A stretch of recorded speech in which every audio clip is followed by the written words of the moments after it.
सरकारी प्राथमिक विद्यालयाला 100 वर्ष पूर्ण झाली. त्यानिमित्ताने या शतक महोत्सवामध्ये व्याख्यान देण्यासाठी मला इथे बोलवलं आहे. त्याबद्दल आधी सर्वप्रथम घैसास गुरुजी आणि त्यांचे सर्व सहाय्यक या सर्वांचा मी खूप आभारी आहे. आणि एवढी प्रचंड उष्णता आणि गरमा होत असून सुद्धा आपण सर्वजण वेळेवर उपस्थित झालाय, त्याबद्दल आपलाही खूप आभारी आहे. आणि वर मांडव त्यांनी घातलेला आहे, त्यामुळं कुठलीही दुर्घटना घडणार नाही अशी मी देवीकडे प्रार्थना करतो. पण भयंकर उन्हाळा चालू आहे. शाळेला 100 वर्ष आणि देशाच्या स्वातंत्र्याला 75 वर्ष असा एक दुहेरी योग आहे हा. म्हणजेच ही शाळा देश स्वतंत्र होण्यापूर्वीपासूनची आहे.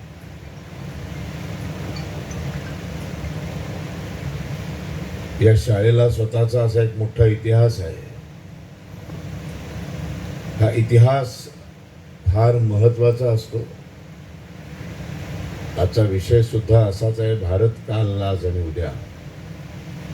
उद्याचा समर्थ भारत आपल्याला जर घडवायचा आहे तर त्यासाठी आपल्याला भारताचा भूतकाळ, भारताचा इतिहास समजून घेणं फार गरजेचं आहे.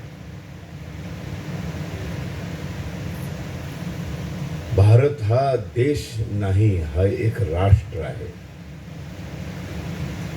देश आणि राष्ट्र याच्यामध्ये फार मोठा फरक असतो. देशाला भौगोलिक सीमा असतात, राष्ट्राला संस्कृती असते. एका वेगळ्याच अद्भुत अशा सांस्कृतिक पायावर जो लोकसमूह उभा राहतो त्याला राष्ट्र म्हणतात. देश फक्त भौगोलिक असू शकतो. जो नकाशावर दिसतो तो देश असतो. त्याला काही हजार लाख किलोमीटरचं क्षेत्रफळ असतं. संस्कृतीला क्षेत्रफळ नसतं. संस्कृती ही पसरत जाणारी असते, मोठी मोठी होत जाते, जगभर पसरते. संस्कार जगभर पसरतात आणि मग एखादी संस्कृती ही संपूर्ण जगाला मार्गदर्शन देणारी ठरते. आणि संपूर्ण जगाला मार्गदर्शन देण्याची क्षमता जगामध्ये फक्त एकाच संस्कृतीमध्ये आहे. त्या संस्कृतीचं नाव आहे हिंदू संस्कृती. त्या धर्माचं नाव आहे हिंदू धर्म. त्यामुळे हे राष्ट्र हा फक्त भारत देशाच्या सीमा जिथे संपतात तिथे भारत देश संपतो, पण हिंदू संस्कृती संपत नाही. म्हणून ही एकमेव संस्कृती अशी आहे ज्याच्यामध्ये वसुधैव कुटुंबकमची भावना आहे. वसुधैव कुटुंबकम हे शब्द तुम्हाला अमेरिकेत ऐकायला मिळणार नाहीत, कुठल्याही इस्लामिक देशामध्ये ऐकायला मिळणार नाहीत, कुठल्याही युरोपातल्या देशामध्ये ऐकायला मिळणार नाहीत. ते फक्त तुम्हाला भारतामध्ये ऐकायला मिळणार, कारण हा देश हिंदूंचा आहे. हिंदू संस्कृतीने उभा राहिलेला हा देश आहे. ही माती आहे जिथं नद्यांना माता म्हटलं जातं, जिथं पर्वतांची, डोंगरांची सुद्धा पूजा केली जाते, जिथं पृथ्वीला माता म्हटलं जातं, तिथं तिची पूजा केली जाते. पंचमहाभूतांची पूजा करणारी ही संस्कृती इस्लाममध्ये नाही, ही संस्कृती ख्रिस्ती धर्मामध्ये नाही, ही फक्त हिंदू धर्मामध्ये आहे. पृथ्वी, आप, तेज, वायू आणि जल हे पंचमहाभूतांनी युक्त असलेली ही हे विश्व, हे जग, हे आकाशगंगा, या सगळ्यांचं महत्व जाणणारी, या सगळ्यांचा अतिशय विज्ञाननिष्ठ दृष्टिकोन ठेवून विचार करायला लावणारी, अभ्यास करायला लावणारी अशी ही संस्कृती आहे. आजचीच एक गंमत बघा. आज अक्षय तृतीया आहे. आज अक्षय तृतीया आहे. ही तारीख गेल्या वर्षी आपल्या ज्योतिषकारांनी, आपल्या पंचांगकर्त्यांनी गेल्या वर्षीच छापलेली आहे. पुढच्या वर्षीची 2024 ची अक्षय तृतीया. बंद करतो मोबाईल बंद करा. मोबाईलमध्ये शूटिंग नाही करायचं. इथे शूटिंग चालू आहे व्यवस्थित. हे फक्त आपलंच आहे ना, दोन्ही कॅमेरे. TV 9 आणि झी 24 तास वगैरे वाल्यांचे नाही ना. नाही, कारण ते दळीदरी नकोच आपल्याला. काय नको, देश कसा विभागला जाईल, भांडणं कशी लागतील, एवढीच वाक्य वेचून वेचून दाखवणारा आपला मीडिया आहे. म्हणून मी नेहमी अलर्ट असतो. हल्ली आयोजकांना पूर्ण अधिकार असतो, पण हे येऊन जे इथे येऊन जातात त्यांना हवं ते वाक्य मिळालं की ते लगेच दिवसभर चालवतात. अशी ही एक अत्यंत अभिमान वाटावा अशी संस्कृती आहे. आणि या संस्कृतीचे 2 पिलर्स आहेत फार महत्वाचे. त्या एका खांबाचं नाव आहे प्रभू श्रीराम आणि दुसऱ्या खांबाचं नाव आहे श्री कृष्ण. संपूर्ण हिंदू संस्कृती तुम्ही बघितली, तुम्ही त्याचा विचार केलात, त्याचा अभ्यास केलात, या देशाच्या इतिहासाचा अभ्यास केलात, तर सगळं तुम्हाला किती फिरा, तुम्हाला या 2 श्री मध्येच येऊन तुम्हाला सगळं सामावलेलं दिसतं. आणि ज्यांच्या आईनी हे 2 श्री ज्यांना ज्यांना शिकवले, ती मुलं पुढे जाऊन महापुरुष बनली. बाकी काही शिकवायची गरज नाही. कुठल्याही विद्यालयामध्ये, महाविद्यालयामध्ये जायची गरज नाही. कुठलेही कोर्सेस करायची गरज नाही.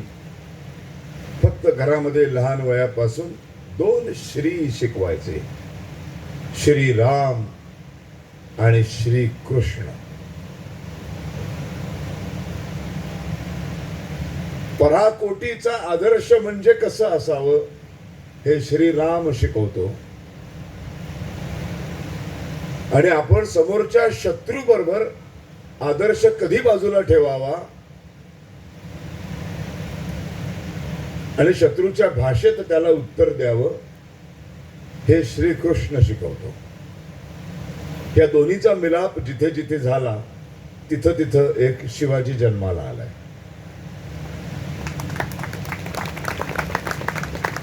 कुठल्याही शाळेत गेले नव्हते शिवाजी महाराज. तर जिजाबाईंनी हे 2 श्री शिकवले. रामायण शिकवलं, महाभारत शिकवलं, श्रीराम शिकवला आणि श्रीकृष्ण शिकवला. फार मोठी परंपरा, फार मोठी संस्कृती, सर्वात जुनी संस्कृती, सनातन हिंदू संस्कृती म्हणून तर म्हटलं जातं. कालगणना मोजायला सुरुवात होण्याच्याही आधीपासून जर काही अस्तित्वात असेल तर ते हिंदू धर्म आणि हिंदू संस्कृती आहे. म्हणून आधी हा धर्म काय भानगड आहे, ही हिंदू ही भानगड काय आहे, ही हिंदू संस्कृती ही काय भानगड आहे, हे थोडंस समजून घेण्याची फार गरज आहे. मग आपल्याला भारताचा इतिहास लक्षात येतो. आणि इतिहास लक्षात आला, इतिहास म्हणजेच भूतकाळ.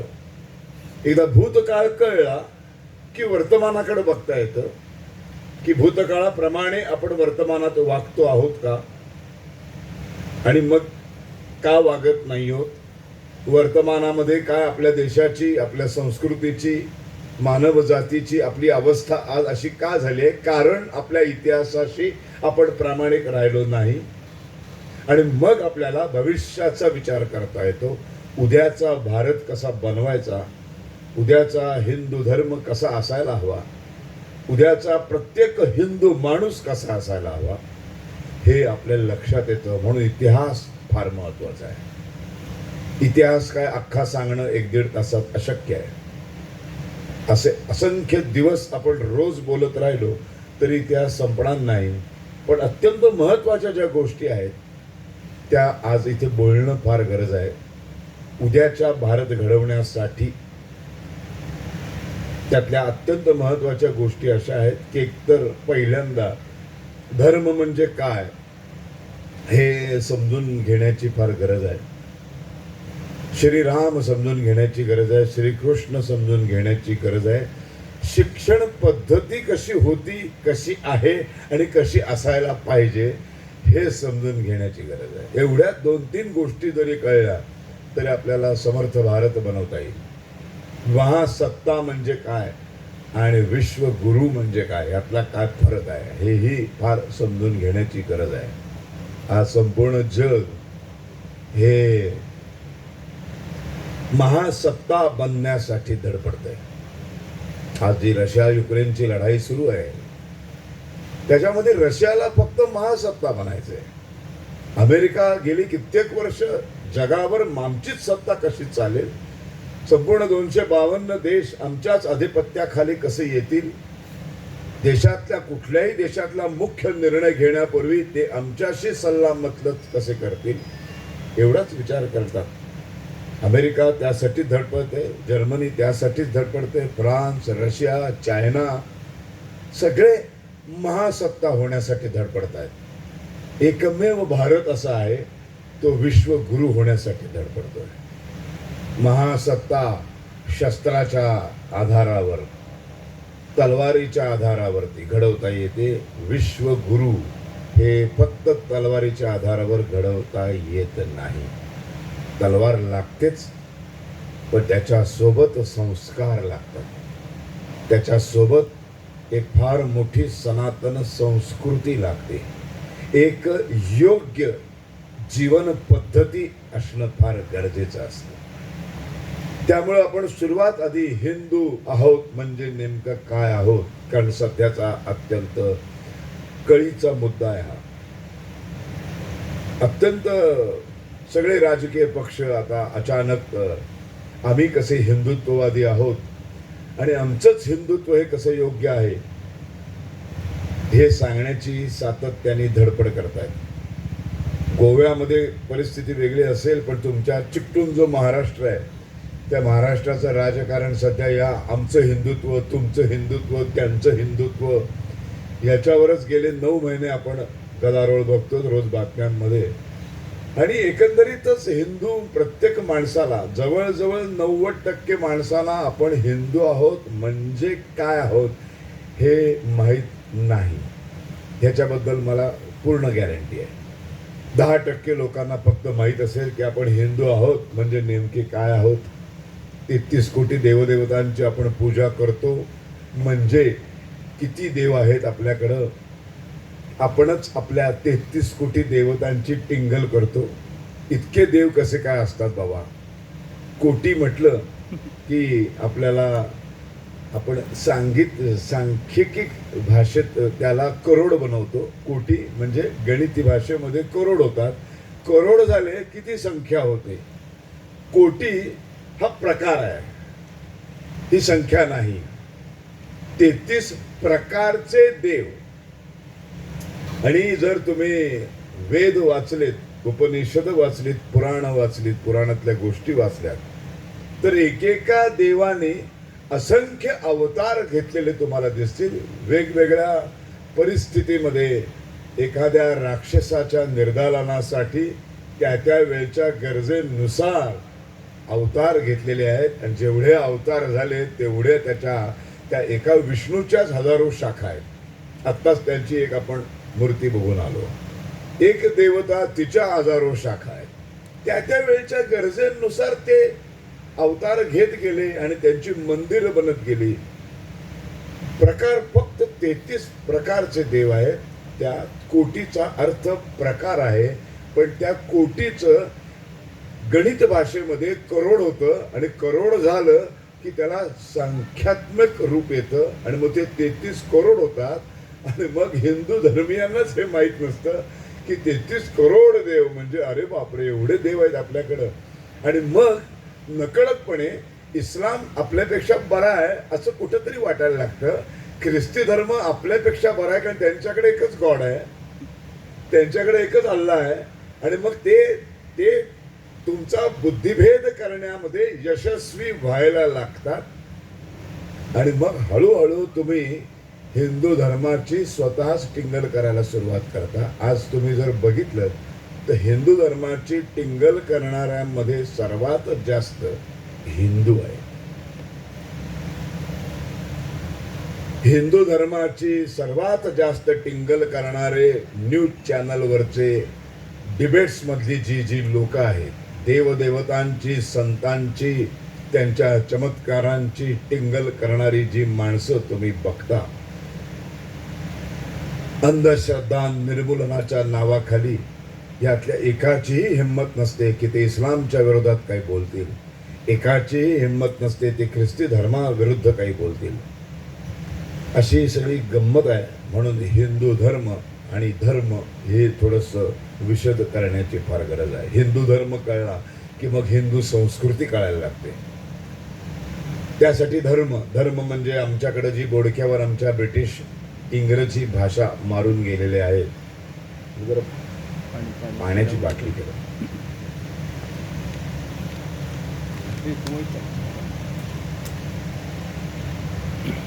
ब्रिटिश आमच्या बोडक्यावर इंग्रजी भाषा ही जगातली सर्वश्रेष्ठ भाषा कशी आहे हे जे काय आमच्या मस्तकावर बिंबवून गेले, त्यामुळं आम्हाला धर्म या शब्दाचा अर्थ कळलाच नाही आणि आम्ही रिलिजन शब्दामध्ये अडकून बसलो. आणि इंग्रजी भाषा, कुठल्याही भाषेचा आम्हाला अपमान अजिबात करायचा नाही, पण आपली हिंदूंची जी लिपी आहे देवनागरी लिपी, आणि त्या लिपीतून निर्माण झालेली जी भाषा आहे मराठी आणि हिंदी, याच्यामध्ये धर्म हा शब्द येतो. संस्कृत ही आपली जननी भाषा आहे, त्याच्यामध्ये धर्म हा शब्द येतो. हा धर्म हा अत्यंत व्यापक अर्थ प्रकट करणारा शब्द आहे. रिलिजन या शब्दामध्ये ही व्यापकता नाही.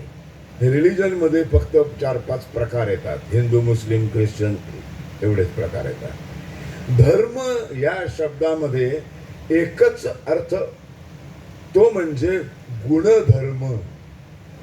प्रत्येक वस्तूला, प्रत्येक पदार्थाला एक निसर्गाने जन्मजात दिलेला एक गुणधर्म असतो. पृथ्वीवरती प्रत्येक वस्तूची निसर्गाने जन्माला घातली. त्या निसर्गाला आपण ईश्वर म्हणतो, त्या निसर्गाला आपण देव म्हणतो. त्याचेच आपण अनंत रूपामध्ये 33 कोटी देव बनवले. त्या सर्वांनी मिळून जी एक पृथ्वी जन्माला घातली, जी पृथ्वी सूर्याच्या पोटातून बाहेर आली, जे तुकडे बाहेर आले तेच नंतर शांत गोळा झाला. आपण भूगोलामध्ये हे सगळं, भौतिकशास्त्र, भूगोल, सायन्समध्ये सगळं आपण हे वाचलेलं आहे की पृथ्वीचा जन्म कसा झाला. आणि मग हा गोळा थंड होत गेला आणि मग त्याच्यावर प्रक्रिया निसर्गात होत गेल्या आणि मग पहिल्यांदा तो अमिबा तयार झाला आणि मग हळूहळू जीवसृष्टी निर्माण झाली, वनस्पती निर्माण झाली. मग तिथूनच एक गोड पाण्याचा झरा वाहायला लागला.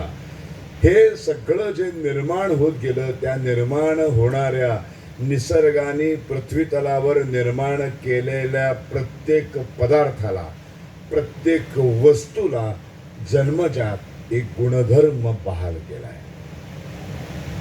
त्या गुणधर्मालाच त्या वस्तूचा धर्म म्हणतात.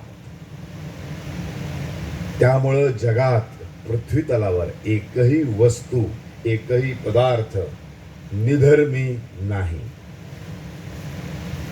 त्यामुळं निधर्म हा शब्दच अस्तित्वात नाही. तो नंतर मानवाने स्वतःच्या स्वार्थासाठी निर्माण केला. निधर्मी जगात काहीच नाही. निसर्गाने निर्माण केलेली कुठलीही वस्तू निधर्मी नाही. निसर्गाने निर्माण नाही केली अशा वस्तू निधर्मी असू शकतात. म्हणजे इंजेक्शन, आता कोरोनासाठी जे इंजेक्शन निर्माण केलं ते निसर्गाने नाही, माणसाने निर्माण केलं, ते निधर्मी असू शकतं. खरं तर तेही निधर्मी नाही, त्याचाही काहीतरी गुणधर्म आहे. कारण ते टोचल्यानंतर जे घडतं तो त्याचा गुणधर्म आहे. त्यामुळं खरं तर तेही निधर्मी नाही. निधर्म हे अस्तित्वातच नाही, आणि जे अस्तित्वातच नाही ते देशाला चिकटलं, निधर्मी राष्ट्र. आणि इथंच कसा घोळ सुरू झाला बघा. म्हणजे जगामध्ये एक तर इस्लामिक राष्ट्र आहेत, म्हणजे इस्लाम धर्माची राष्ट्र आहेत, ख्रिस्ती धर्माची राष्ट्र आहेत, पण जिथून पृथ्वीचा जन्म झाला, जिथून मनुष्य प्राण्याचा जन्म झाला, वनस्पतीचा जन्म झाला, जिथून नद्यांचा जन्म झाला, निसर्गाने गुणधर्म या शब्दाला जिथे जन्माला घातलं तो प्रदेश मात्र निधर्मी बनवला आमच्या राज्यकर्त्यांनी. आणि मग आमच्या गोडक्यावर निधर्म, सेक्युलरिझम हे शब्द सातत्याने मारत गेलो. म्हणून इतका उज्ज्वल इतिहास, इतकी उज्ज्वल परंपरा, इतकी उज्ज्वल संस्कृती असूनही स्वतंत्र भारताची 75 वर्षामध्ये ही इतकी भयान अवस्था झाली. आणि भयान अवस्था सुधारून या देशाला पुन्हा ते वैभव जुनं प्राप्त करून देणं ही आपल्या सर्वांची गरज आहे. आणि या गरजेतून 14 सालांनंतर बदल व्हायला सुरुवात झाली. मी कुठल्याही राजकीय पक्षाचा नाही, मी फक्त एकच पक्षाचा माणूस आहे. हिंदुत्व हा माझा पक्ष आहे. आणि जो राजकीय नेता प्रखरपणे हिंदुत्वाच्या पाठी उभा राहतो तो माझा नेता असतो.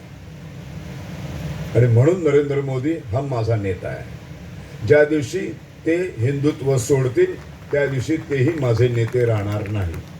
ते भाजपचे आहेत म्हणून माझे नेते नाही, ते हिंदुत्ववादी आहेत म्हणून माझे नेते आहेत. योगी आदित्यनाथ माझा नेता आहे, तो असा आमचा मुख्यमंत्री माझा नेता आहे. जो आल्यानंतर 700 मदरसे बेधडक पाडतो माझा नेता आहे. कारण तो मुळात निसर्गाचा गुणधर्म जपण्याचा प्रयत्न करतो.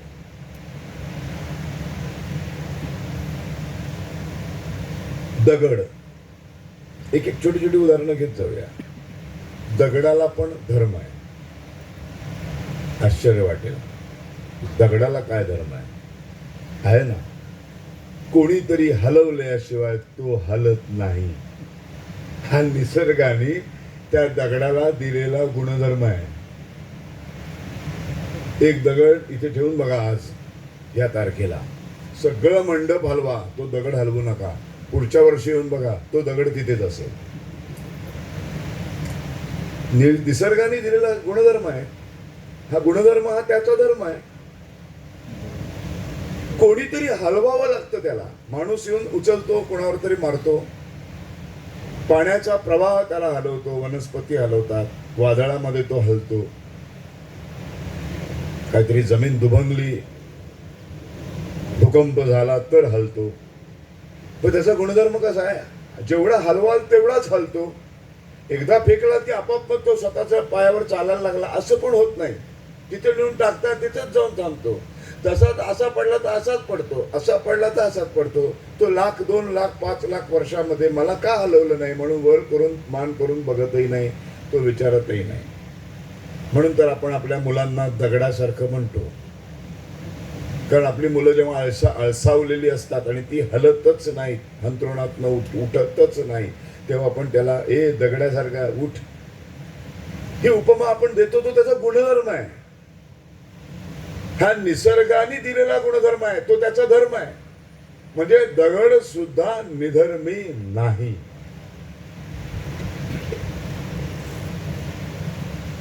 जो दगड ईश्वराने, निसर्गाने जन्माला घातलाय, पृथ्वीने जन्माला घातलाय.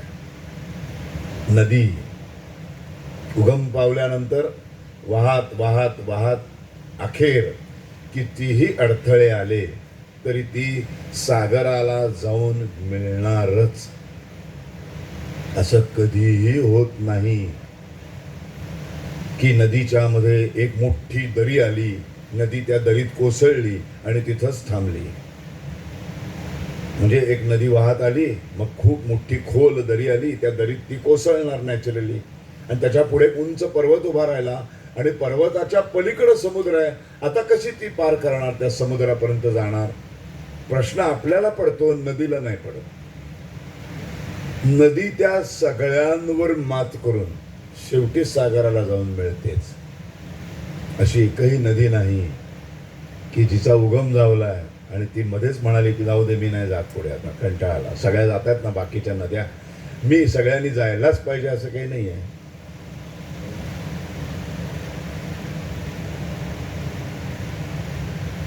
जाणारच ती. आणि हा उगमापासून सागराच्या मिलनापर्यंतचा हा जो तिचा प्रवास आहे, या प्रवासामध्ये आसपासच्या सर्व सजीव प्राण्यांना, पक्ष्यांना, वनस्पतींना, वृक्षांना पाणी म्हणजे जीवन देण्याचं ती काम करते. तो तिचा गुणधर्म आहे. हा गुणधर्म नदीचा धर्म आहे.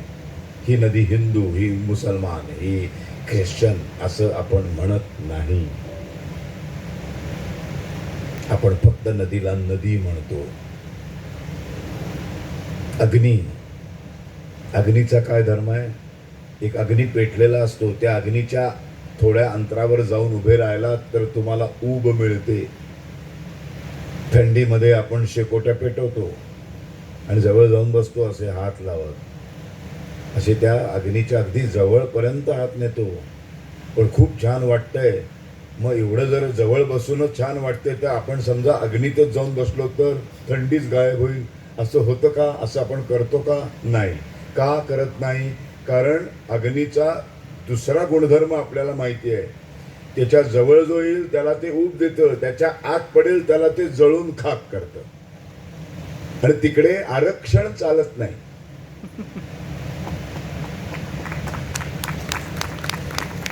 तिकडे घटना बोंबलते,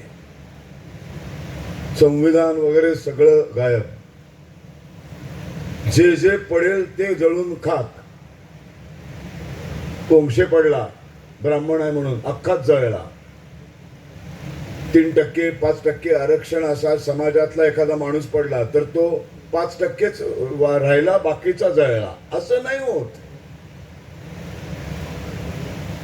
अग्नीत पडला की सगळं जळणार पूर्ण. हा अग्नीचा धर्म आहे. वकिलाचा धर्म काय? आलेल्या अशिलाला योग्य न्याय मिळवून देणं. डॉक्टरचा धर्म काय? योग्य औषध देऊन त्याला माणसाला बरं करणं. आणि माणूस हाही त्या निसर्गाने, त्या ईश्वराने, त्या परमेश्वरानेच या पृथ्वीवरच्या दगड, नदी, अग्नी, पशु, पक्षी, वनस्पती, वृक्ष याचप्रमाणे एक मनुष्य सुद्धा जन्माला घातलेला आहे. आपणही प्राणीच आहोत. आपल्याला जीवशास्त्रामध्ये, बायोलॉजीमध्ये शिकवलं जातं, सस्तन प्राण्यांमध्ये मोडतो आपण. फक्त आपण वेगळे आहोत कारण आपल्याला बुद्धिमत्ता आहे, आपल्याला विचार करण्याची क्षमता आहे. सगळ्यात महत्वाचं, आपल्याला स्मरण करण्याची क्षमता, स्मरण शक्ती दिलेली आहे. कालचं आठवतं, उद्याचा विचार करू शकतो. बाकीच्या प्राण्यांमध्ये आणि ह्या सस्तन प्राण्यांमध्ये हा एकमेव फरक आहे. हाही निसर्गानेच दिलेला आहे गुणधर्म. तर ह्या माणसाला दिलेला, निसर्गाने दिलेला गुणधर्म आहे दुसऱ्या माणसाशी माणुसकीनं आणि प्रेमानं वागणं. आणि जो माणूस दुसऱ्या माणसाशी माणुसकीनं आणि प्रेमाने वागतो तो निसर्गाने दिलेला माणुसकी धर्माचं पालन करतो. आणि या माणुसकी धर्माचं जो पालन करत नाही त्याला आपण अधर्मी म्हणतो. दोनच धर्म, एक धर्म आणि अधर्म. आता इस्लामची स्थापना होण्यापूर्वी ख्रिस्ती धर्माची स्थापना होण्यापूर्वी हा माणुसकी धर्म अस्तित्वात होता. रामायण माणुसकी धर्म आणि अधर्मामधल्या लढाईवर घडलं. महाभारत हिंदू मुस्लिम नाही आहे, मुस्लिम ख्रिश्चन पण नाही आहे, ख्रिश्चन हिंदू पण नाही आहे.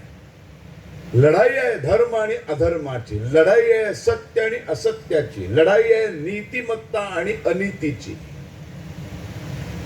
श्रीकृष्ण अर्जुनाला म्हणाला, मी धर्माच्या बाजूने उभा राहीन, अधर्माच्या नाही. तो धर्म, ते सत्य, ती नीतिमत्ता म्हणजेच माणुसकी धर्म. आणि ह्याच माणुसकी धर्माचं दुसरं नाव आहे हिंदू धर्म.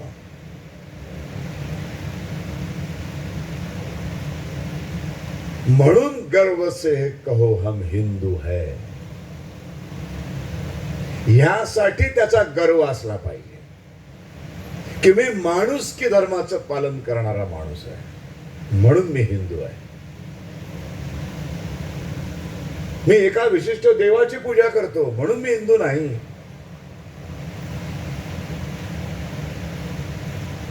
मी विठ्ठलाच्या वारीला 25 वर्ष जातोय म्हणून मी हिंदू नाही. मी पोथी पारायण करतोय म्हणून मी हिंदू नाही. मी 1000 5000 प्रदक्षिणा घालतोय म्हणून मी हिंदू नाही. मी होम हवन कुंड करतोय म्हणून मी हिंदू नाही. मी फक्त दुसऱ्या माणसाशी अत्यंत माणुसकीनं आणि अत्यंत प्रेमानं वागतोय म्हणून मी हिंदू आहे. मला हे सगळं करण्याची गरजच नाही.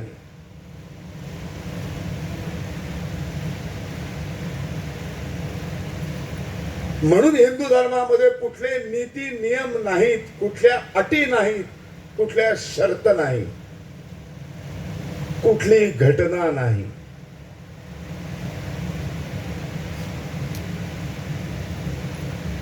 धर्म संस्था आहेत बाकीच्या सगळ्या, म्हणून त्याला धर्म संस्थापक आहे. काही 1000 काही 1500 वर्षापूर्वी या धर्म संस्थेचा जन्म झाला. मोहम्मद पैगंबरांनी या धर्म संस्थेला जन्माला घातलं. सामाजिक भौगोलिक परिस्थितीच्या गरजेतून येशू ख्रिस्तांनी जन्माला घातलं. संस्थापक आहेत म्हणून ते प्रेषित आहेत, गॉड आणि माणसाच्या मधले. म्हणून ते प्रेषित आहेत, अल्लाह आणि माणसाच्या मधले. आमच्याकडे प्रेषित नाही. शंकराचार्यांनी हिंदू जन्म घातला का जन्माला? नाही.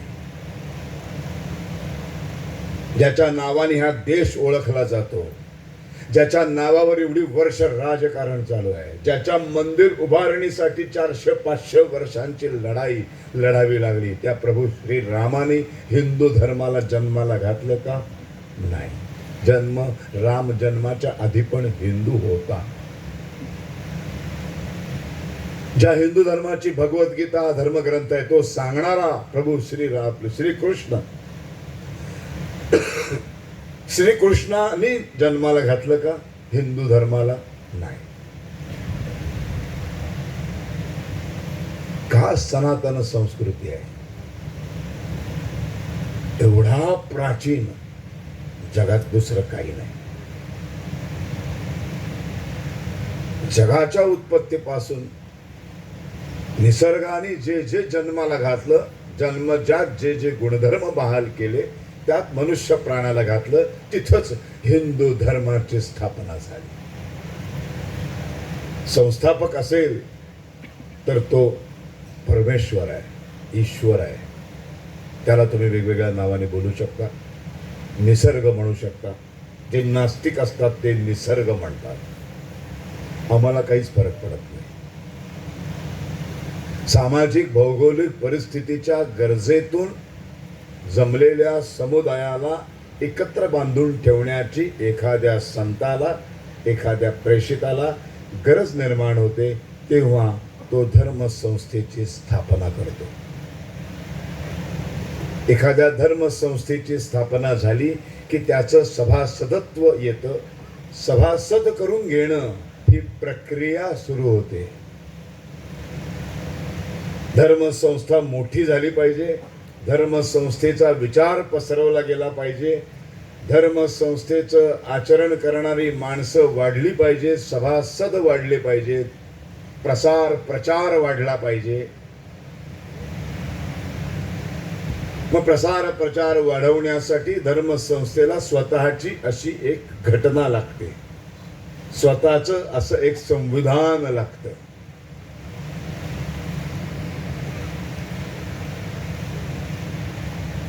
आता उदाहरण द्यायचं झालं, राष्ट्रीय काँग्रेसची स्थापना झाली 1885.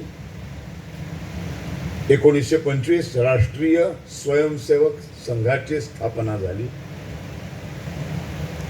1966 शिवसेनेची स्थापना झाली. आणि ते राष्ट्रवादीची कधी झाली मला ते साल माहित नाही. पवार फुटले आणि बाहेर आले. ते पवार नाही फुटले, काँग्रेस फोडून ते बाहेर आले. तो फुटणारा माणूस नाही.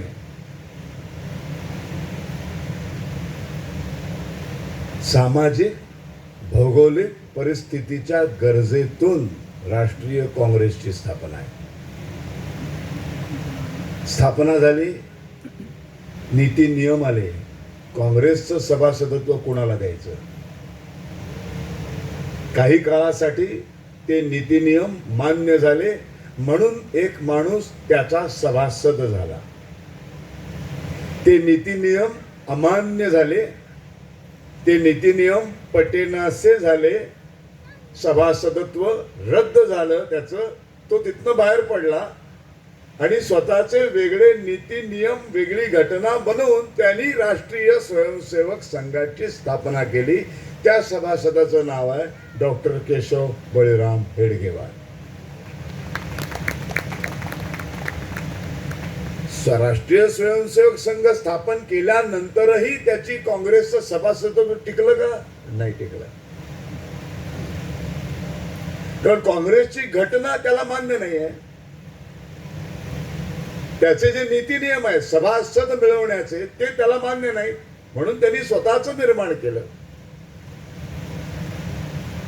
1966 ला एक बाळ ठाकरे नावाचा माणूस उभा राहिला. त्यांनी एक शिवसेना नावाची संस्था स्थापन केली. त्याचे घटना नीती नियम 19 ला मोडले, संपला विषय.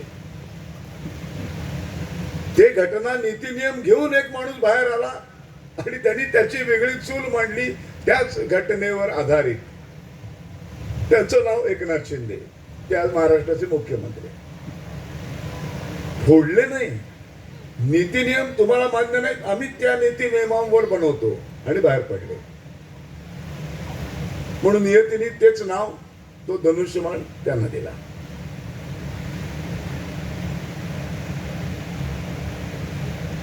असेच फिरणारे, वाळवंटातून फिरणाऱ्या भटक्या जमाती, त्या भटक्या जमातींचा एक समुच्चय, त्या समुच्चयाचं काही होईना. स्त्री पुरुष एकत्र, स्त्रियांची संख्या जास्त. करायचं काय ह्यांचं आता? ह्या विचारातून एका इस्लामची स्थापना झाली. म्हणून संस्थापक आहे, स्थापना आहे, तिथी आहे. हिंदू धर्माला संस्थापक नाही, स्थापना नाही, तिथी नाही, संस्था नाही, ही संघटना नाही, सामाजिक भौगोलिक परिस्थितीतून निर्माण झालेली. त्यामुळं हिंदू धर्माला घटना नाही. हिंदू कुणाला म्हणायचं? नीती नियम नाही. मंदिरामध्ये गेल्यानंतर 3 घंटा वाजवणारा, 2 वेळा असं वर करून खाली मान करून नमस्कार करणारा, असं कुठलं आहे का? किती वेळा वर करा खाली करा, काही प्रॉब्लेम नाही. कुठलाही नीती नियम नाही. घंटा किती बडवा, बडवत राहा, काही नीती नियम नाही. मंदिरात न जाता नुसतं रस्त्यावर असं असं करा, काही नीती नियम नाही.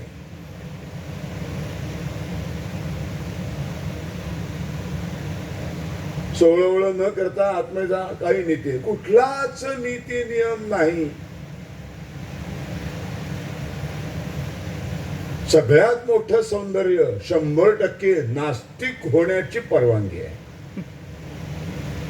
ह्याच्या एवढं तर सौंदर्य जगात कुठल्याच धर्मसंस्थेला पण नसेल. 100% नास्तिक होऊ शकता तुम्ही. आयुष्यात ज्याच्या घरामध्ये एकही देवदेवतांचा फोटो नाही, एकही धर्मग्रंथ नाही, जो कधी आयुष्यात देवळात गेला नाही, देवाला जो शिव्या घालतो, असे अनेक महाभाग आपल्या हिंदू धर्मात आहेत.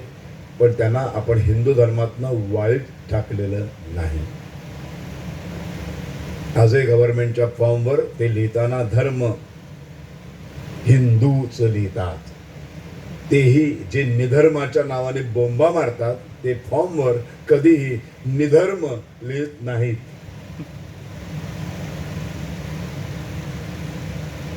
हिंदूच लिहितात. कारण हिंदू असण्यातच त्यांचा फायदा आहे. त्यामुळे हा धर्म समजून घेणं फार गरजेचं आहे. आता तुमच्या लक्षात आलं असेल की आपण हिंदू आहोत आणि त्याचा गर्व का आहे. म्हणून वसुधैव कुटुंबकमची भावना फक्त हिंदू धर्मात आहे. कारण जगात जन्माला आलेलं प्रत्येक मूल जन्माला येतं तेव्हा हिंदू असतं.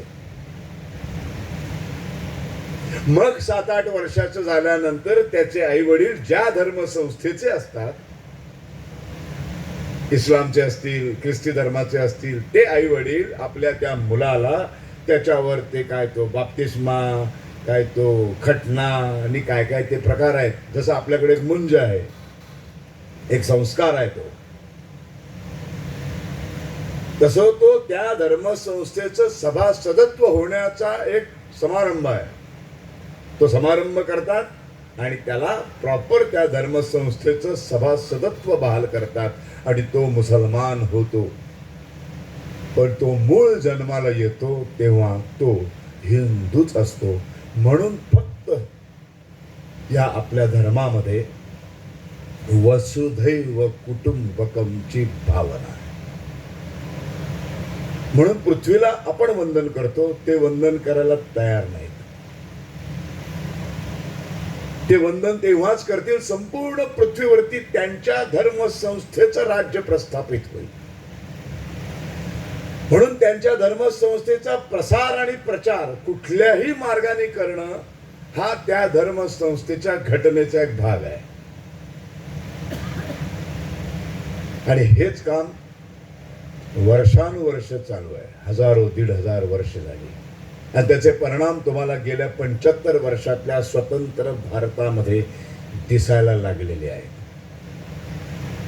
म्हणजे जे ओरिजिनल हिंदू आहेत ते मात्र स्वतःला निधर्मी म्हणण्यामध्ये भूषण मानतात आणि धर्मसंस्थेचे जे सभासद आहेत ते मात्र त्यांचं सभासद वाढवण्याच्या प्रक्रियेमध्ये तल्लीन होऊन 75 वर्ष काम करतात. आता इतकं सौंदर्य असलेला धर्म, माणुसकी धर्म, दुसऱ्या माणसाशी प्रेमानं आणि माणसासारखं वागणं, याला हिंदू म्हणतात. आता या धर्मसंस्थेचं दुसऱ्यांनी सभासदत्व मिळवावं, दुसऱ्यांनी सभासद व्हावं म्हणून ती सगळी मंडळी सर्व माणुसकी धाब्यावर बसून शस्त्राच्या बळावरती धर्माचं धर्मसंस्थेमध्ये सभासद बनवण्याचं काम गेले 1000-1500 वर्ष चालू आहे. हे योग्य आहे का हिंदू असणं योग्य आहे? तर नक्कीच हिंदू असणं योग्य आहे. कारण हिंदू आहे तोपर्यंत माणुसकी धर्म आहे. ज्या दिवशी हा हिंदू संपेल आणि सगळेच जण आयदर इस्लाम किंवा आयदर ख्रिस्ती होतील, त्या दिवशी या जगातली माणुसकी संपुष्टात येईल. दुसऱ्या माणसाशी माणुसकीनं आणि प्रेमानं वागणं संपेल. त्या दिवशी या पृथ्वीच्या नाशाला सुरुवात होईल. त्या दिवशी या पृथ्वीचा ऱ्हास व्हायला सुरुवात होईल. ही पंचमहाभूत संपायला सुरुवात होईल. म्हणून जीवाच्या आकांताने ही हिंदू संस्कृती हा हिंदू धर्म टिकवणं हे प्रत्येक हिंदूचं कर्तव्य आहे.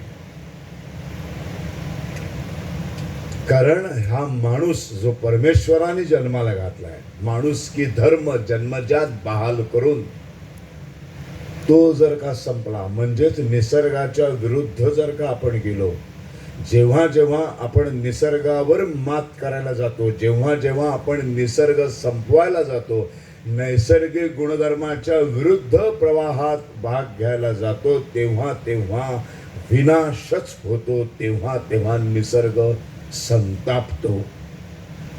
आणि अशी असंख्य उदाहरणं आपण गेल्या काही वर्षात पाहिलेली आहेत. महाभयंकर भूकंप पाहिलेत आपण.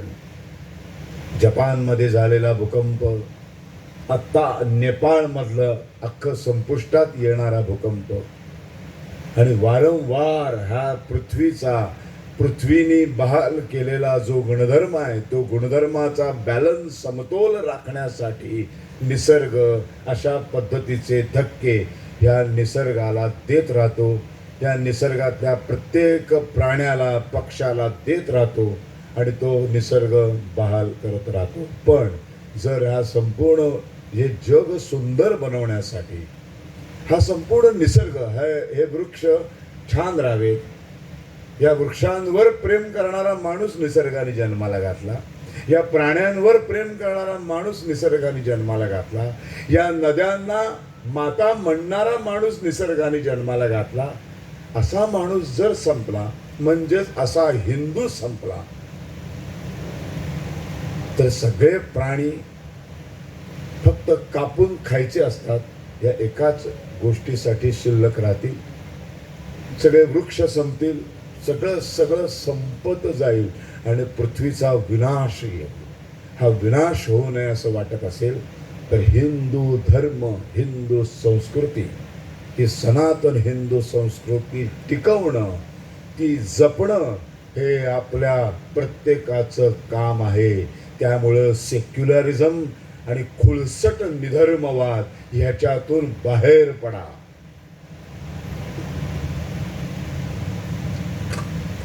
हा भारताचा काल आहे. हा हिंदू धर्म टिकवण्यासाठी मग आपल्या सर्व ऋषी मुनींनी एक एक ग्रंथ लिहायला सुरुवात केली. कसं वागावं माणसाने, कसं बोलावं, कसं रस्त्यावरनं चालावं, कसं बसावं, विवाह कसा करावा, संस्कार कसे करावेत, कुठल्या पद्धतीचं शिक्षण असावं. माणसाला जगायचंय, संपूर्ण एक आयुष्य 70-80-90 वर्षांचं एक आयुष्य जगायचंय. बुद्धी आहे, विचार करण्यासारखी एक क्षमता आहे, एक स्मरणशक्ती दिलेली आहे. या सगळ्याचा वापर करून हा संपूर्ण निसर्ग सुंदर कसा होईल, निसर्गाने जन्माला घातलेल्या नद्यांचं सौंदर्यीकरण कसं वाढेल. निसर्गाने 7च नद्या जन्माला घातल्या भारतामध्ये, त्या 7च्या 70 कशा होतील. हा जो गोड्या पाण्याचा प्रवाह वाहतोय, हा सगळा वाहून त्या खाऱ्या पाण्याच्या समुद्रात मिसळून गेला तर पाणी म्हणजे जीवनच संपून जाईल. ते पाणी म्हणजे जीवन संपुष्टात येता कामा नये, म्हणून विज्ञानाची निर्मिती आहे. या विज्ञानाचा गैरवापर कसा करणार नाही आपण, हे सगळं शिकवणारे वेद निर्माण झाले. हे सगळं शिकवणारे आदर्श जीवन पद्धती शिकवणारी उपनिषद तयार झाली आणि त्याच्यातूनच तक्षशिला आणि नालंदा सारखे विद्यापीठ तयार झाली.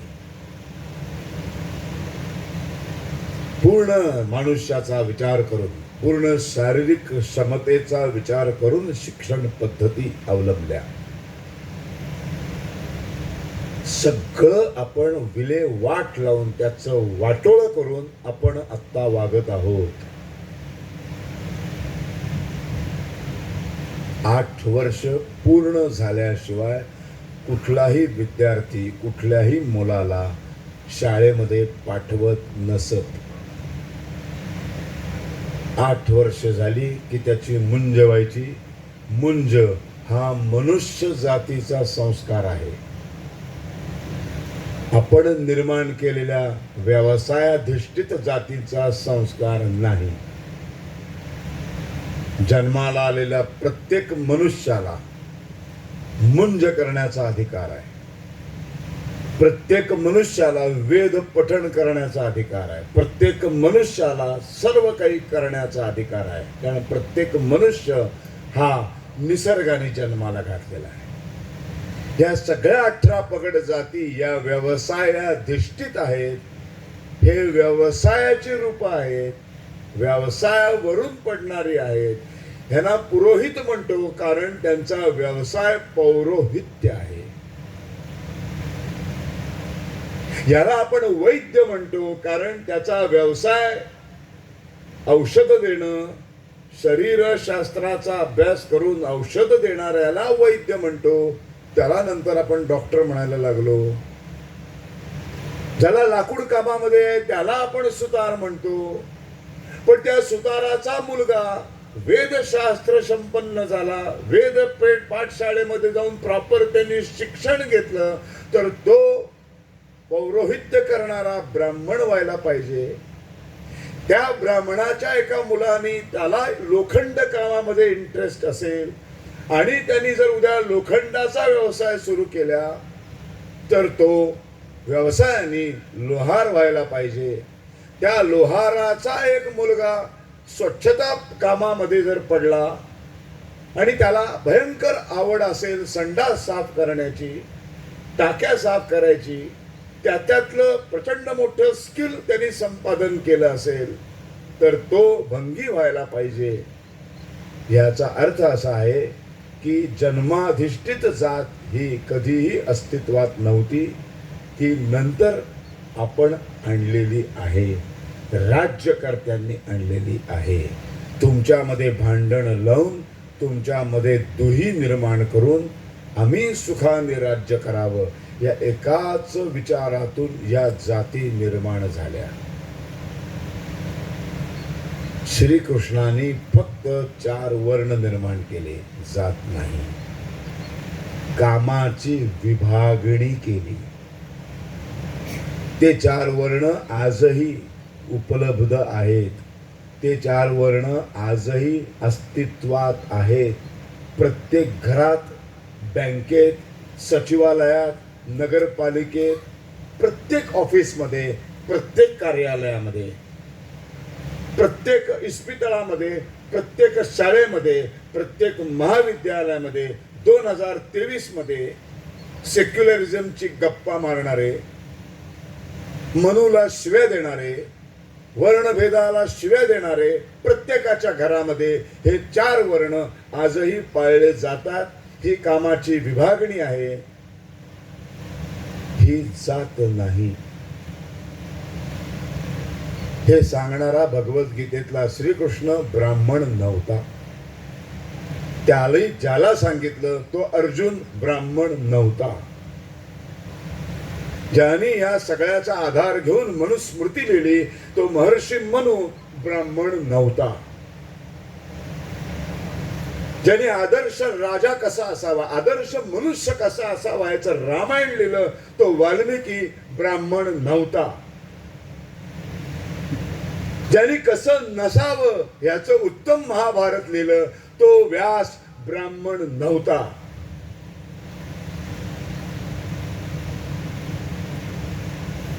जन्माचा जातीशी संबंध नाही.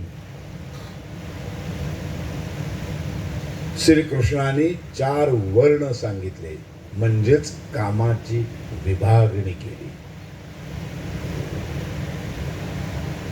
प्रत्येक काँग्रेसच्या घरात हे 4 वर्ण पाळले जातात. राहुल गांधी, सोनिया गांधीच्या घरातही हे 4 वर्ण पाळले जातात. शरद पवार साहेबांच्या घरातही पाळले जातात. नरेंद्र मोदींच्या घरातही पाळले जातात. ममता बॅनर्जीच्या घरातही पाळले जातात. त्या यादवच्या घरातही पाळले जातात. तुमच्या बसलेल्या प्रत्येकाच्या घरात हे 4 वर्ण पाळले जातात.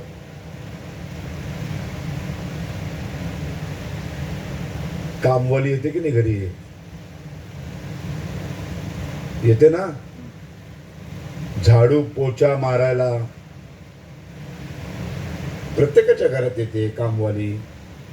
भांडी घासायला एक बाई ठेवलेली असते. घरातली मुख्य बाई, घरातल्या मुख्य माणूस, भांडीवाली बाई येते. तिला आपण चहा कसा देतो? तिला चहा प्यायला दिल्यानंतर ती चहा प्यायला कुठं बसते? तिला आपण कधीतरी म्हणतो का? घरातली मालकीण बाई कधीतरी म्हणते का, ये माझ्या सोफ्यावर माझ्या मांडीला मांडी लावून चहा पीत बस? बँकेतला मॅनेजर हा एअर कंडिशन केबिन मध्ये असतो, तो प्यूनला कधीतरी म्हणतो का, खूप उन्हाळा आहे, तुझं काय ते काम झालं की मधल्या वेळामध्ये माझ्या केबिन मध्ये येऊन बसत जा, आपण सर्व समान आहोत, आम्ही वर्ण मानत नाही, मनुस्मृतीत जाणणाऱ्यांपैकी आम्ही आहोत, आम्हाला मान्य नाही, हे मनुवाद आम्हाला मान्य नाही. तू ती तुझी फाईल इकडं तिकडं देण्याचं काम झालं की डबा जो खायला बसतोस ना तिथे घाम पुसत त्या कोपऱ्यात एका, तिथे न बसता डबा खायला माझ्या बरोबर ये मॅनेजरच्या केबिन मध्ये म्हणतो.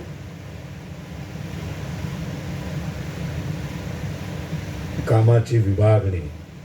आता ही कामाची विभागणी कशाच्या आधारावर केली गेली?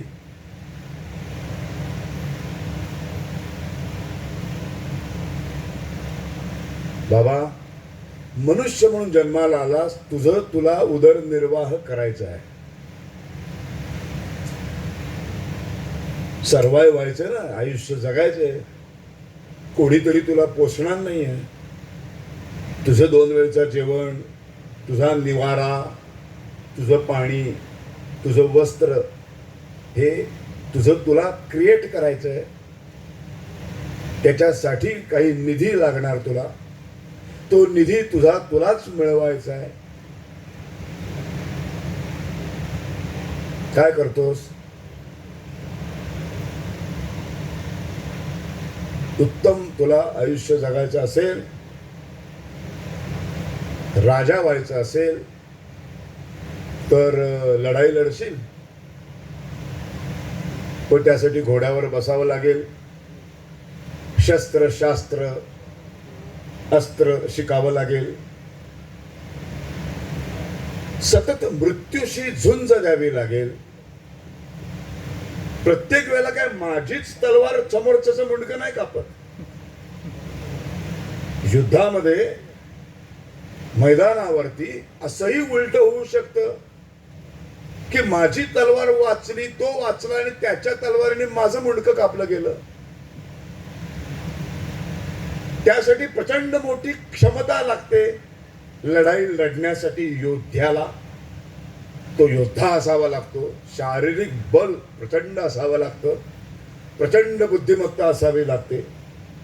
साक्षात उदाहरण आहे आपल्याकडे, छत्रपती शिवाजी, छत्रपती संभाजी, बाजीराव पेशवा, तात्या टोपे, झाशीची राणी, नानासाहेब पेशवे आहेत ना, केवढी उदाहरण आहेत.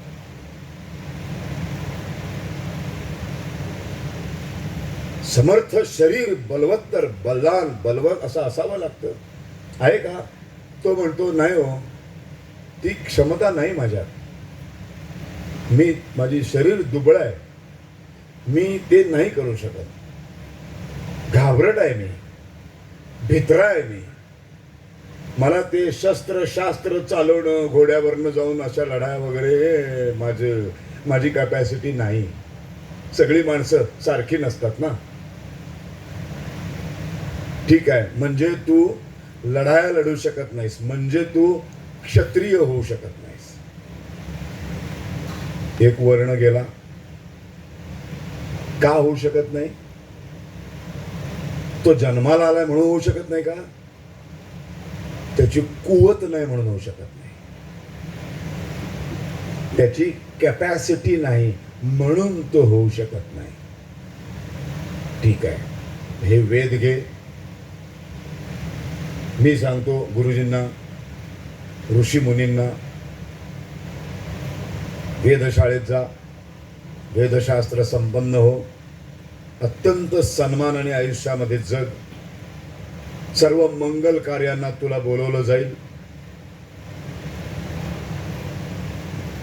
हो, कर्मानी ब्राह्मण हो. तो म्हणतो ते मंत्र पाठ होत नाही, तो जीभ वळत नाही संस्कृत श्लोक म्हणण्यासाठी, आणि त्याच्यासाठी जे प्रचंड मोठं अधिष्ठान लागतं, ते 12-15 वर्षांची तपश्चर्या करावी लागते. तेव्हा ते सगळी ती एवढी स्तोत्र, एवढे ते वेद, एवढ्या त्या ऋचा, हे सगळं, एवढी ती सुक्त, हे सगळं पाठ होणं, ते स्मरण शक्तीत राहणं. आज कुठली गणपतीची पूजा आहे, उद्या सत्यनारायणाची आहे, तेच कुठे एकच ठोकून देतात मंत्र हल्ली काही म्हणची. तसं नाही करायचंय, तसं अपेक्षितही नाही आहे. त्या त्या वेळचे लग्नालाही तेच, मुंजीलाही तेच, मैतालाही तेच मंत्र म्हणतात. सिनेमात दाखवतात तुम्हाला. एकात्र ते चितेभोवती फिरताना एक तो ओम भूर्भुवः स्वः म्हणत होता एका सिनेमामध्ये. आता असं जर एखादा भटजी, एखादा ब्राह्मण म्हणत असेल तर त्याला खरंच ब्राह्मण म्हणायचं का त्याला भंगी म्हणायचं?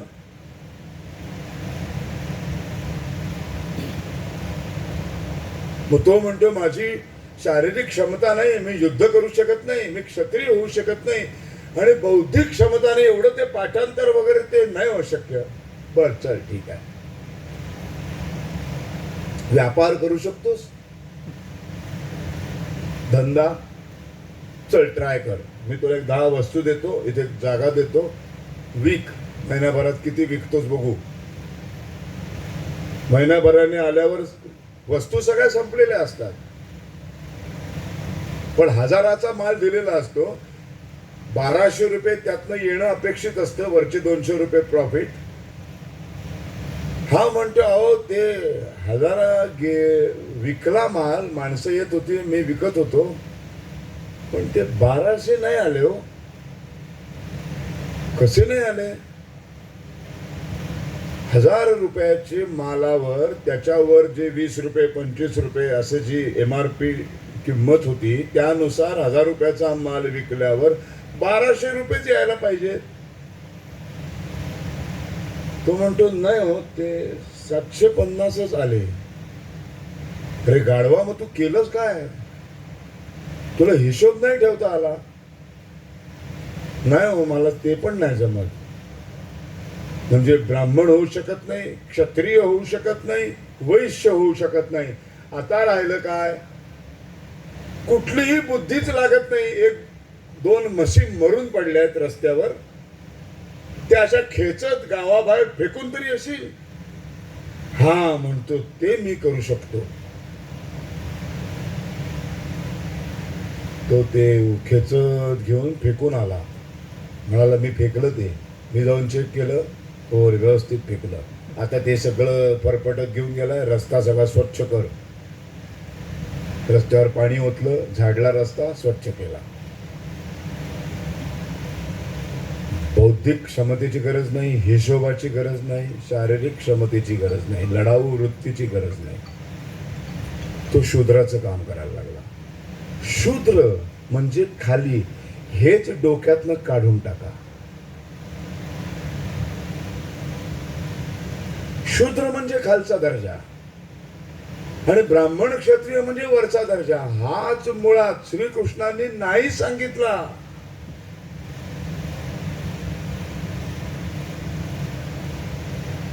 अजिबातच सांगितला नाही. ऑटोमॅटिक ती मानसिकता झाली. लढाई लढून स्वतःच्या प्राणपणाला लावून जो विजयी होऊन राज्य करता झाला,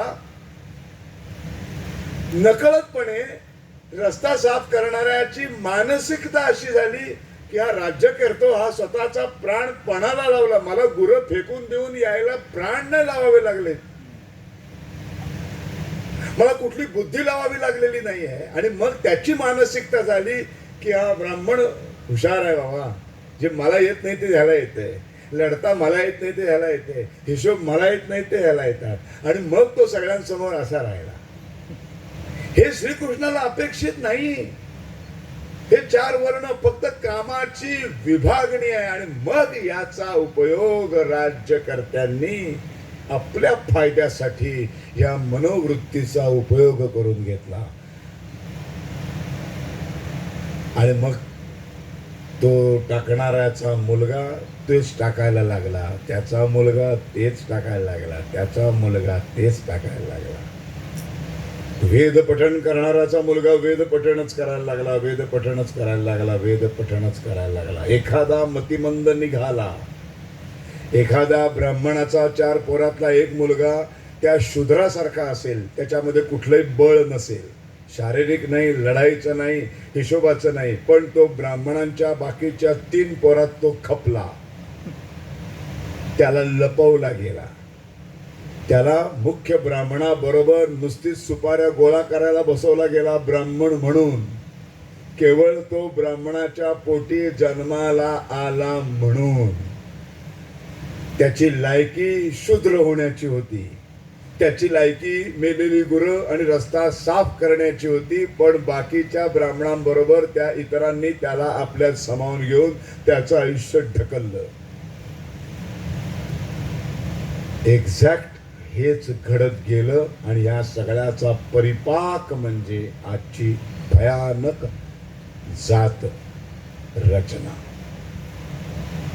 आणि मग इंग्रजांनी त्याच्या जाती बनवल्या, त्या व्यवसायांच्या सगळ्या जाती बघा तुम्ही व्यवसाय अधिष्ठित आहेत. लोहार, चांभार, कुंभार, लोहार, सोनार, वाणी, ब्राह्मण, सगळ्या व्यवसाय अधिष्ठित जाती आहेत, जन्माधिष्ठित नाही. इथेच आपण सगळे मेलो. आज आपलं सगळी ताकद, आपल्या देशाचा अख्खा पैसा ह्याच्यातच संपला. प्रत्येक जात, प्रत्येक समाज आता स्वतःला मोठं करण्यासाठी, स्वतःची किंमत वाढवण्यासाठी सातत्याने सरकारला जेरीस आणण्याचा प्रयत्न करतोय. पण हे सगळं बेसिक तत्वज्ञान, हे बेसिक कुणाला काही माहितीच नाही, त्याच्याबद्दल कोणी काही विचारच करत नाही.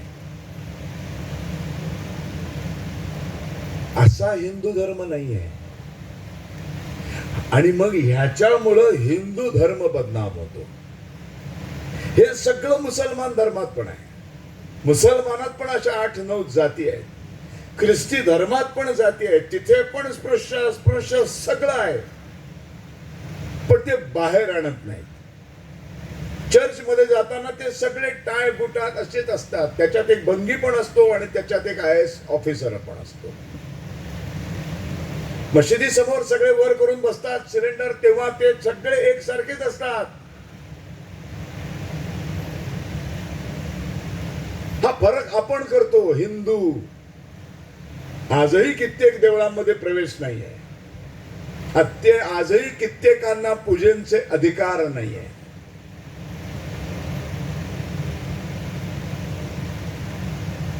हे अपेक्षित नाही.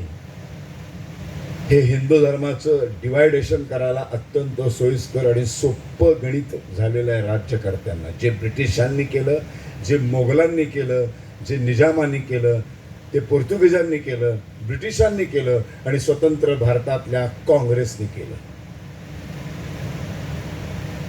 आणि या देशाचं वाटोळं करून ठेवलं. उद्याचा भारत घडवायचा असेल तर सगळ्यात पहिल्यांदा ही जात सिस्टीम संपली पाहिजे. उद्याचा भारत घडवायचा असेल तर खरा हिंदू धर्म पोचला पाहिजे. उद्याचा भारत घडवायचा असेल तर खऱ्या अर्थाने हे हिंदू राष्ट्र होणं गरजेचं आहे. हिंदू राष्ट्र होणं म्हणजेच माणुसकी धर्माचं राष्ट्र होणं. जगात इस्लामिक कंट्रीज, जगात बाकी सगळ्या ख्रिश्चन कंट्रीज, एकच राष्ट्र, माणुसकी धर्माचं राष्ट्र, जिथे फक्त माणूस माणसावर प्रेम करायला शिकवलं जातं. पंथ कुठलाही असू दे, पूजा अर्चा कुठलीही असू दे, आम्ही जसे 33 प्रकारच्या देवतांची पूजा करतो, देवदेवतांची, तसा एक आमच्यातला की अल्लाची पूजा करतो, तसा एक आमच्यातला येशू ख्रिस्ताची पूजा करतो. आमचं काही म्हणणं नाही. सावरकरांचे फार छान वाक्य आहे, 33 कोटी देवदेवतांची पूजा करणारा हिंदू समाज, एक अल्लाह आणि एक येशू ख्रिस्ताची, एका गॉडची फरक पडली तर आम्हाला फरकच पडत नाही. कारण आपण सर्वांनाच देव मानणारी माणसं आहोत. आमच्या प्रत्येक माणसातच आम्हाला देव बघायला शिकवलंय. सृष्टी पंचमहाभूतांनी बनवले. आमच्या श्रीकृष्णाने आम्हाला जलदेवतावरनं पृथ्वी देवतेची पूजा करायला शिकवलं. श्रीकृष्णाच्या आधी जलदेवता म्हणजे इंद्र देवतेची पूजा करण्याची प्रथा होती. श्रीकृष्णाने शिकवलं आम्हाला. सगळ्यात मोठं महाभूत पृथ्वी, जल नाही. जलाला एकच गुणधर्म आहे, पृथ्वीला सर्व गुण संपन्न आहे. सुगंध आहे, वास आहे, स्पर्श आहे. अन्न पृथ्वीच देते, उगवतं तिच्याच पोटातून. वस्त्र तिच्याच पोटातून ते बोंड येतं कापसाचं, कापूस येतो, वस्त्र बनतं. पाणी म्हणजे जीवन, पृथ्वीच्याच झऱ्यातनं गोड पाणी येतं. निवारा,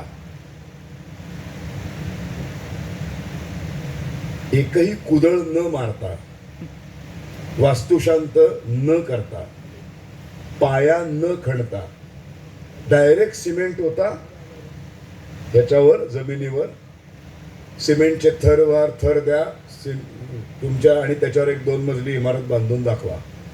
किती दिवस टिकते बघा. महिनाभर पण टिकत नाही ती, महिनाभर पण टिकत नाही. कारण ती पृथ्वीने पकडलेली नसते. त्यासाठी पृथ्वीची क्षमा याचना करावी लागते,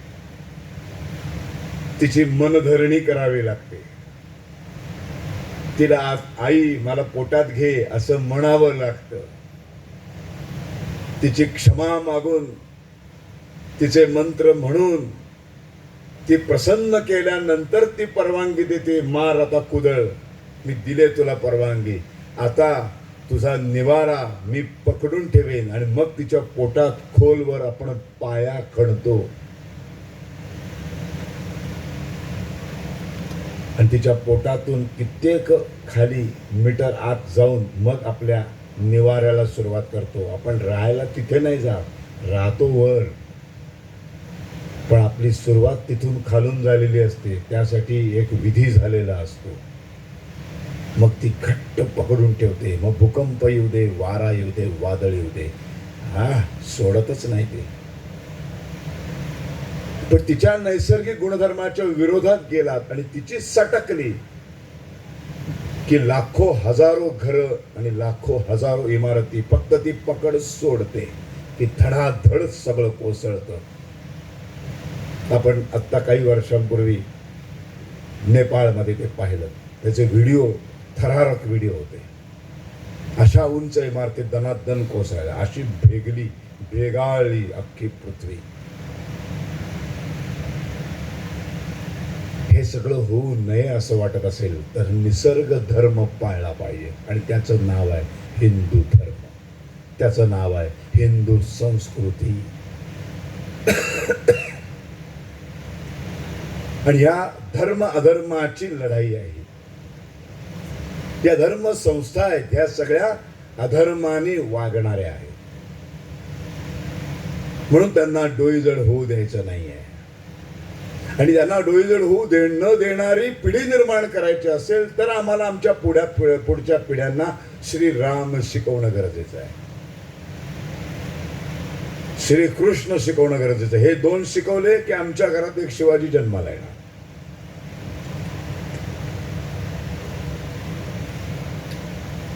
अफजल खान निघाला मारायला, बोलवलं एकटा, ये.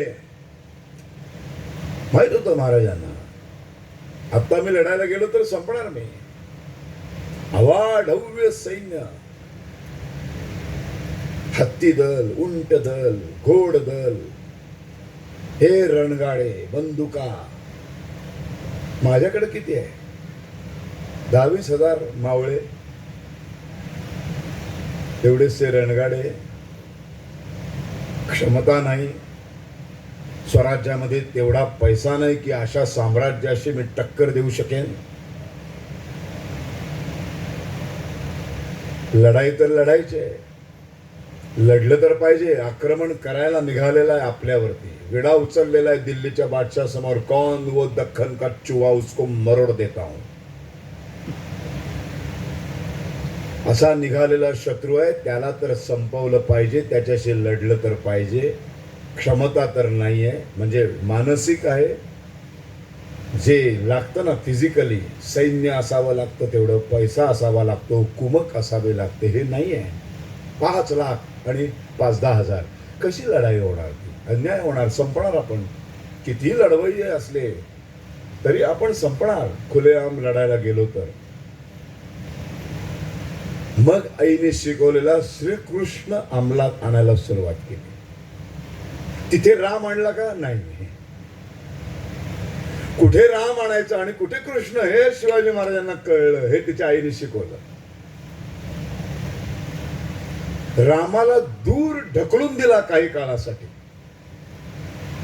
श्रीकृष्णाला घट्ट मिठी मारली महाराजांनी आणि मग कूटनीती सुरू झाली आणि मग पत्रव्यवहार सुरू झाले. आम्ही तुम्हाला घाबरतो,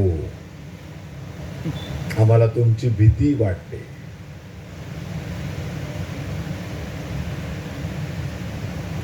आम्ही नाही येणार, तुम्ही या आम्हाला भेटायला. कसा येत नाही? आला, तुळजापूर पर्यंत आला.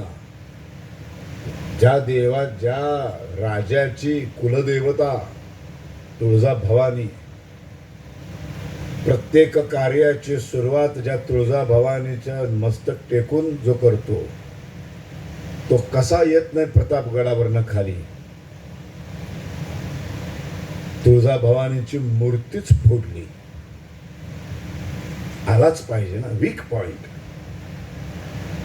हिंदी चित्रपटात म्हणतात ना, उसकी दुखरी नस को पकड़ो. वो लड़की से बहुत प्यार करता है, लड़की को अगवा करो, वो बराबर आएगा.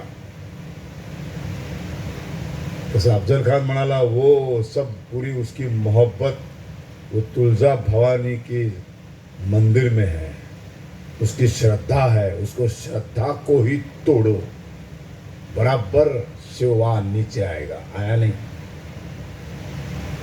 श्रीकृष्ण इतका नसा नसात भिनलेला होता. रामाला हद्दपारच केलं होतं काही काळासाठी.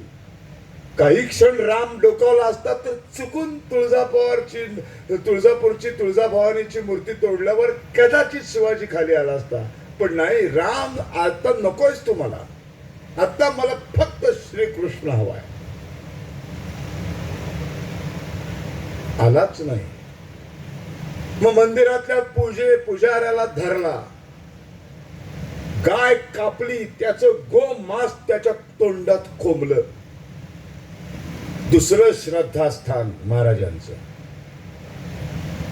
गोमाता. आता तरी इतका श्रीकृष्ण कोळून प्याले होते ना महाराज, नाही आले. सतत एकच घोषवारा, आम्ही तुम्हास घाबरतो, खूप भीती वाटते तुमची, कृपा करून तुम्ही आम्हाला भेटायला या. नाईलाज झाला आणि मग स्वतः तो प्रतापगडाच्या पायथ्याशी आला. तिथे पठार, सपाट जमीन संपली, उंच दऱ्याखोऱ्या सुरू झालं. तिथे उंट थांबले, घोडे थांबले, मोठमोठे रणगाडे थांबले. त्याचं अर्धी अधिक शक्ती कमी कमी कमी कमी होत शिवाजी महाराजांच्या लेवलला आला. आता फाईट, आता कुस्ती जमणार. आणि मग प्रतापगडाच्या पायथ्याशी आला आणि मग निरोप पाठवला, आलोय मी, एकटा ये भेटायला, निशस्त्र भेटायला ये. नशीब त्या 17व्या शतकामध्ये आमचे बापू जन्माला नाही आले.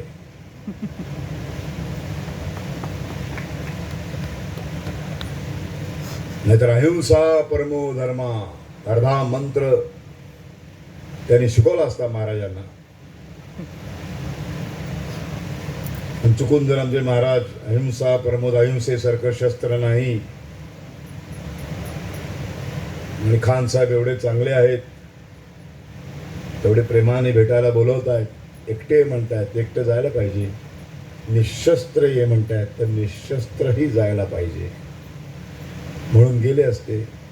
हे आमचं नशीब, समस्त हिंदूंचं नशीब. पण अहिंसा परमो धर्मा, धर्म हिंसा तथैवच, हाही मंत्र महाराजांना माहीत होता. कारण राम पहिलं शिकले अर्धा मंत्र, पुढचा अर्धा मंत्र श्रीकृष्ण शिकले. त्या अहिंसा परमोच्च धर्माच्या रक्षणासाठी हातात शस्त्र घेणं, धर्म हिंसा तथैवच, आणि हिंसा घडवणं हा त्याही पेक्षा उच्च कुळातला धर्म आहे. कारण महाराज एकटे गेले भेटायला, दिखावा केला एकटा आल्याचा, दिखावा केला निशस्त्र आल्याचा. एकटे नाही गेले, अजिबात एकटे नव्हते ते. तरी खानाला फक्त दाखवलं, दर्शवलं, प्रॉपर प्लॅनिंग करून गेलेले होते. दगाबाजी होणार, दगा फटका 100% होणार म्हणून संपूर्ण चिलखत घालून गेलेले होते. पाठीत खंजीर खुपसला जाणार माहीत होतं, म्हणून हातामध्ये निशस्त्र दिसणाऱ्या मुठींमध्ये आतमध्ये वाघ नख होती. सगळ्याची प्रॅक्टिस झालेली होती, सगळं ठरलेलं होतं, कोणी कुठून कसं उभं राहायचं, काय माझा आवाज आला की कसं सगळ्या बाजूंनी तुम्ही आतमध्ये शिरायचं, कसं संपवायचं. श्रीकृष्ण नीती. आणि बरोबर सगळं ठरल्याप्रमाणे झालं. त्यांनी घात केलाच, त्यांनी खंजीर मारलाच. चिलखतामुळं महाराज वाचले आणि दुसऱ्या क्षणी महाराजांनी निशस्त्र हातातलं शस्त्र बाहेर काढलं आणि कोथळा बाहेर काढला. खान संपला, श्रीकृष्ण संपला नाही. श्रीकृष्ण नाही संपला. श्रीकृष्ण कधी संपू शकत नाही. श्रीरामही कधी संपू शकत नाही आणि श्रीकृष्णही कधी संपू शकत नाही.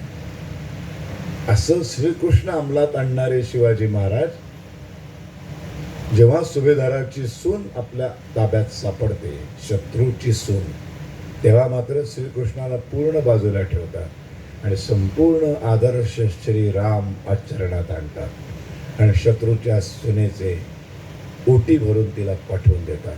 श्रीराम आणि श्रीकृष्ण यांचा उत्तम मिलाप म्हणजे छत्रपती शिवाजी महाराज, म्हणजे हिंदू धर्म. हिंदू धर्माचं प्रतीक आहे ते.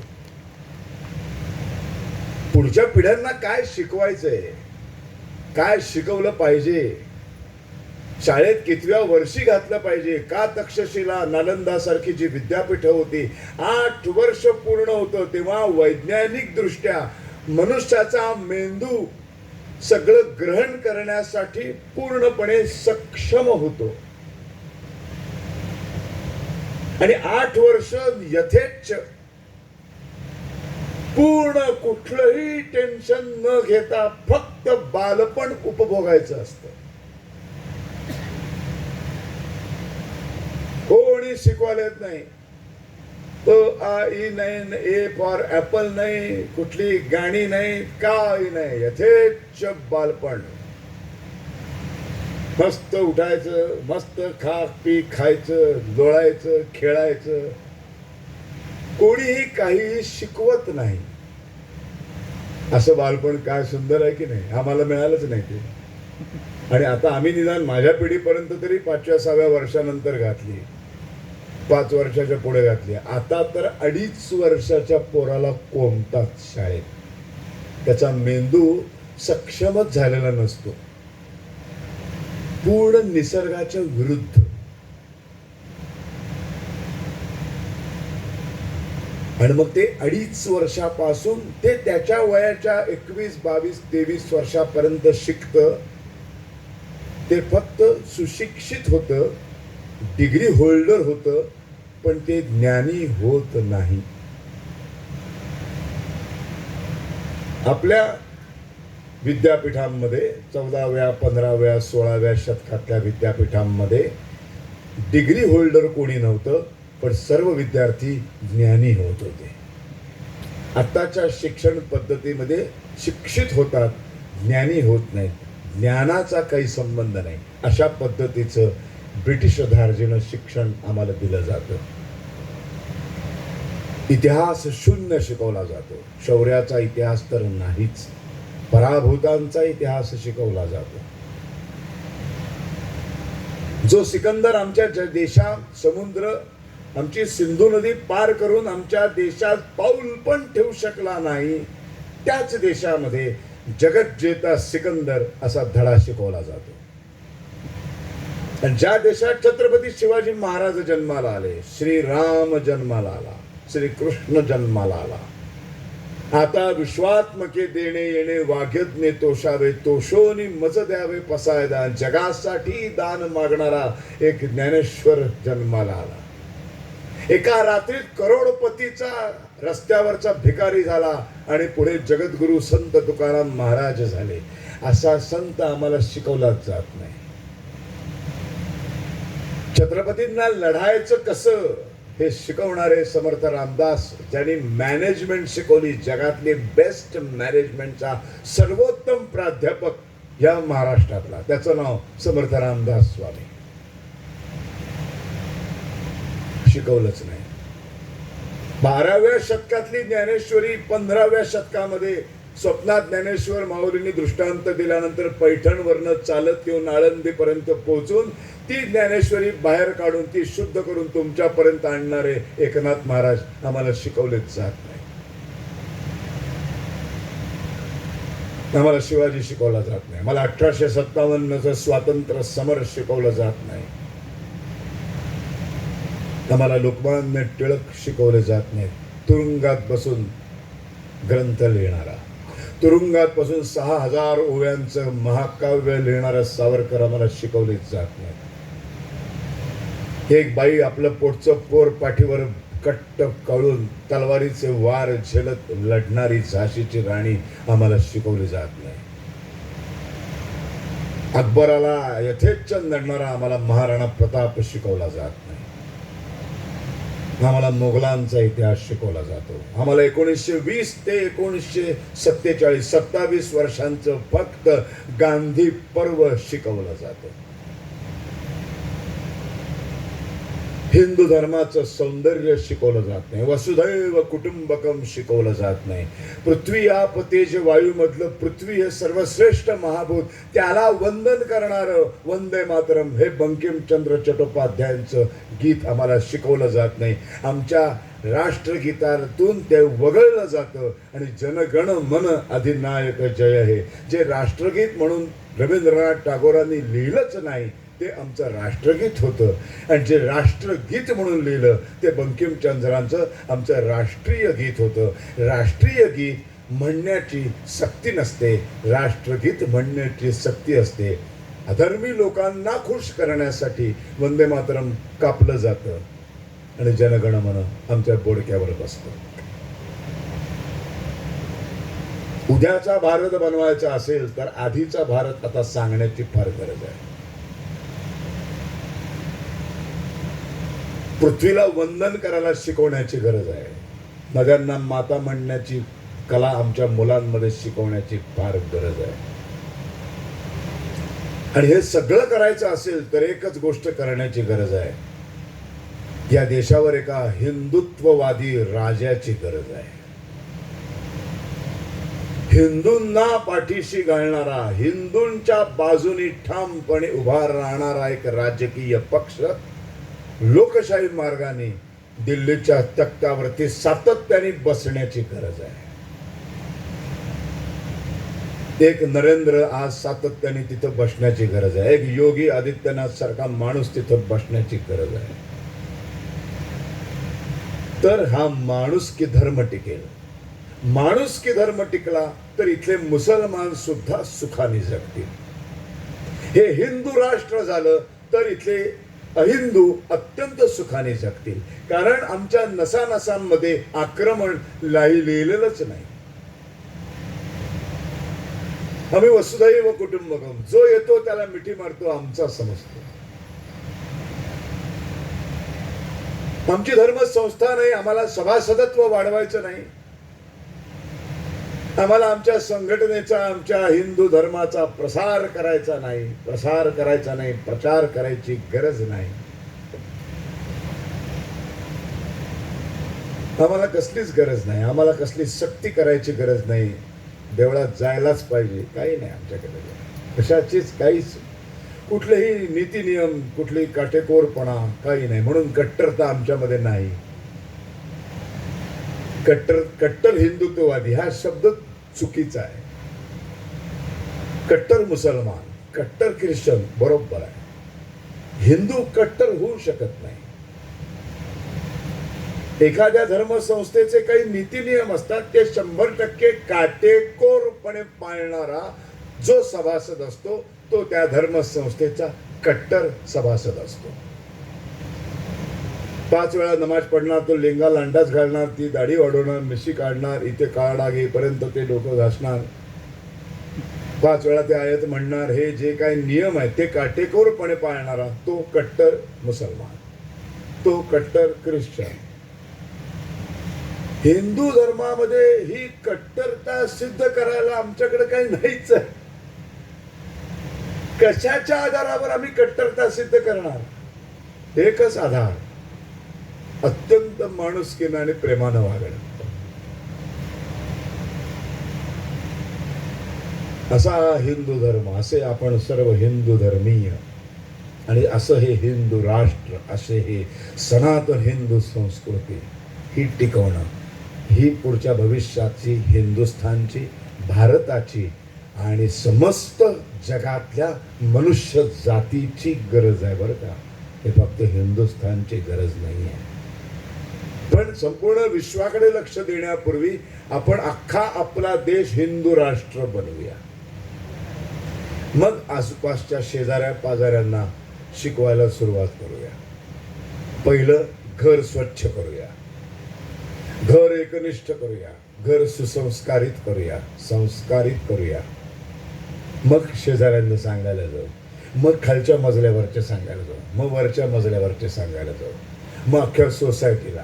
सोसायटी झाली की शेजारच्या सोसायटीला, सगळ्या सोसायट्या झाल्या की गल्ली गल्ली, गल्ली गल्ली झाली की गावं गावं, गावं गावं झाली की राज्य, राज्य राज्य झाली की राष्ट्र, राष्ट्र झाली की देश, देश देश की अख्खी पृथ्वी. मग सावरकरांचं ते स्वप्न, माझा देश कुठला तर पृथ्वी हे माझा देश आहे, माझा धर्म कुठला तर